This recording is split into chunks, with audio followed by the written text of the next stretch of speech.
Napanood niyo na ba yung news about rider? Neto lang, parang Caloocan ata yun, Move It Rider, na sinakshak at saka hinold up. Kinuha yung motor. Parang customer ata niya. Grabe ka, kuya. Kawawa yung ginanon mo. Meron siyang anak na special child, 3 years old. Single dad pa siya. Alam mo yung tinatry ng tao mabuhay ng ng marangal. Napakahirap kaya maging rider. Sa buong araw, nakakamagkano lang yan sila. 100 plus. Ang layo na ng biyahe, ang init-init, sinatsaga nila. Gas, ang taas pa ng gas. 'Di ba? Imagine mo si kuya, a single dad. Special child pa, it means mas mataas yung expenses niyan. 'Di ba? Imagine mo yung sipag ng tao na kahit gabi na, babiyahe pa rin, tapos mangyayari lang sa kanya yung ganun. People out there na kung ganto kayo, grabe, try nyo naman magbanat ng buto. Mga walang iya kayo. Lalo ngayon, sobrang daming scammer. Ang ini-scam nila mga bata, mga matatanda, na hindi masyadong aware. Kaya kayo mag-ingat kayo. Alam nyo, may karma. Lahat ng ginagawa nyong mali, may balik sa inyo. Kabahan naman kayo. Nakakaawa yung rider. Nakakaawa kasi naiwan yung 3 years old na anak. 'Di ba? Si kuya, hindi na lang kinuha na lang yung motor. Hindi ka pa nakakontento, sinaktan mo pa si kuya. Pero ang sabi nga, may balita na tegi dahil sa bugbog ata. Well, you deserve. Diyos ko, deserve mo yan. Sana mapunta ka sa kailaliman ng lupa. Diyos ko. Naku, nakakabwisit kayo. Tapos sasabihin ni Rimulya, mas safe ngayon? Are you sure?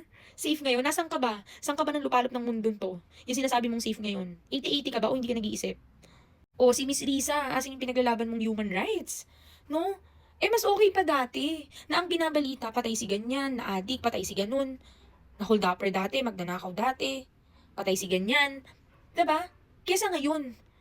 Ngayon, patay yung isang inosenteng tao. Naghahanap buhay lang. Tinatry magampanan yung pagiging ama. 'Di ba?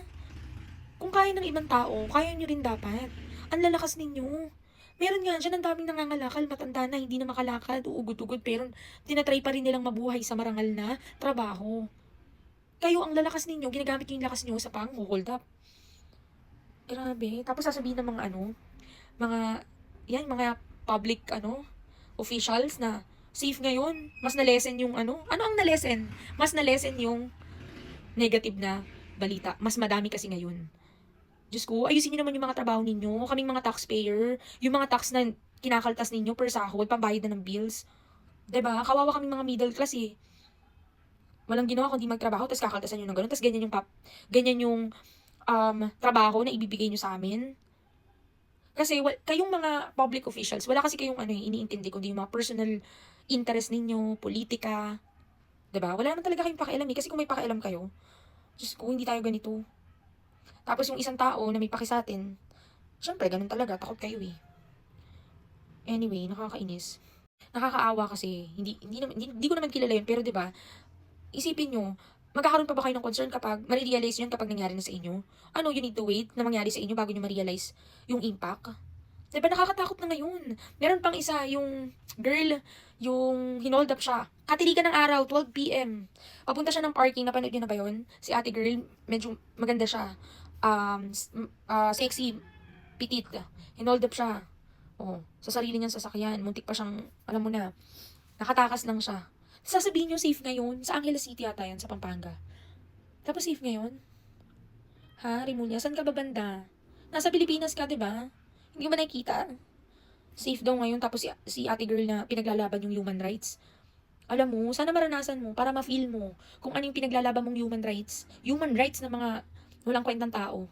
Kesa yung mga inosenteng tao, no? Kasi hanggat hindi nyo nare-realize, hanggat hindi nyo na-experience yung mga bagay na na-experience ng mahihirap, hindi nyo alam eh.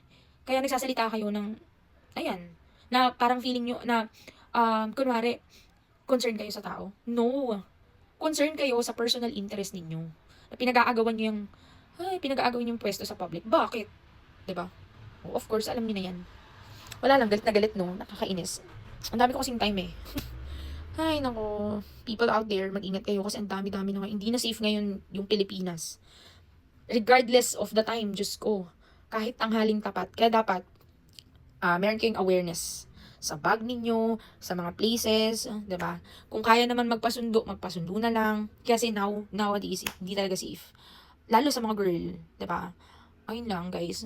Ingat lang talaga tayo, Diyos ko. Anyway, ay.